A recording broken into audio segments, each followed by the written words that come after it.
Welcome to another edition of Third Circle Effects series of instructional videos in costume making. Now today I wanted to give you a few tips on basically accent pieces. Now I covered helmets, previous videos. This is more towards anything to do with long pieces, horns, spikes, that kind of stuff. Now, if you've tried it, then try to make them like really uniform, or you're trying to make a like a clay reproduction of a really cool knife, or you've had an idea for one, and you just something to put on the wall or whatever. But you're having a really tough time getting those nice sharp angles to stay put. Just to show you what I'm doing here. Now, this is one of the forearm spikes. The blades in the short position on the Guyver 3. Now I've got another one here, the shorter one. So basically what I did is I had my this is the forearm, so I had these in here before.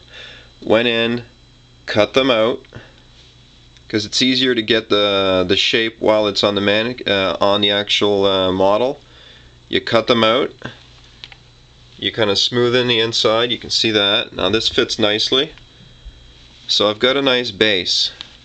Now that base is going to have to get cut off. Right now I'm using a, this is kind of like plexiglass, it's just not, you can't see through it, so I guess it's just like an opaque version of it. So it's like taking that, chopping the bottom off, so you've got a nice flush base, like you can see there. Now, if you're using anything like Mold Max 30, which is a, you can pour it, you can brush it on with some additives. And if you've ever bought this stuff before, you know that it's not cheap. It's here in Canada, it's about $110 for a, I think it's a 10-pound pail of it. And when you figure out when you do the math between that, it's about 12 to 15 bucks per pound. So it's not cheap, so you don't want to go ahead and waste a lot of it. So you gotta, you gotta spend extra time on prep work just to get, like right now you're looking at, I've got like a 1/4 inch or so, maybe 3/8 around the form, rather than making a big I was initially going to use one of these tubes, but I'm like, I'm going to waste so much of it. So you're better off spending another 20 minutes to half hour or so just to get the prep work done, to get a proper shape mold for it. And it's going to save you a lot of material in the end. And basically all I did is I had this like firmly set on the plastic, did all my trim work as far as smoothing it out. And then I took this, basically took the diameter, the width, and had it aside, made the rough form, and then just slid it in every now and then to see how close I was getting. You don't want to be playing around with your finished piece, because it's something this thin is bound to get deformed with the slightest touch, even like a fingernail tip, and then you got to go back in and rub it out. Well, it's really annoying.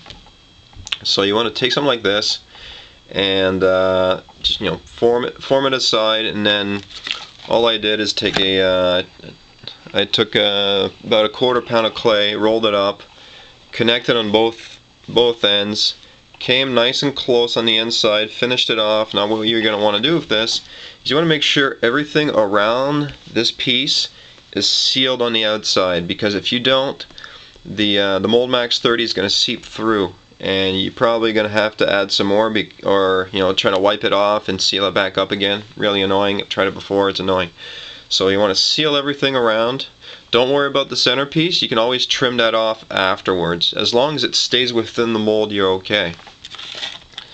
And I'll basically, to finish this off, I've got some tin. Like I went ahead and a few days ago did a mold for the Guyver control metal.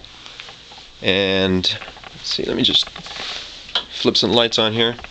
So you can see there, I gotten rid of that big orange ugly thing, and made a one-piece controlled metal mold.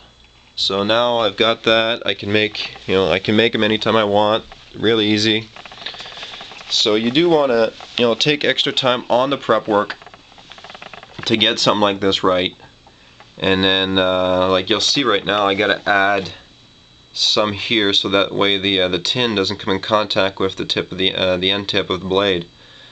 So I'm gonna have to add a bit more here, and then I'm probably gonna be putting the tin in 2 strips on a bit of a maybe like a 30-degree angle, so it follows nice and close, and it's gonna cut down the amount of material I'm gonna have to use. So yeah, that's tip for today. Thanks for watching. Like I said, if you guys want me to cover anything specifically, even if it doesn't relate to anything I'm doing, more than happy to help. Catch you next time.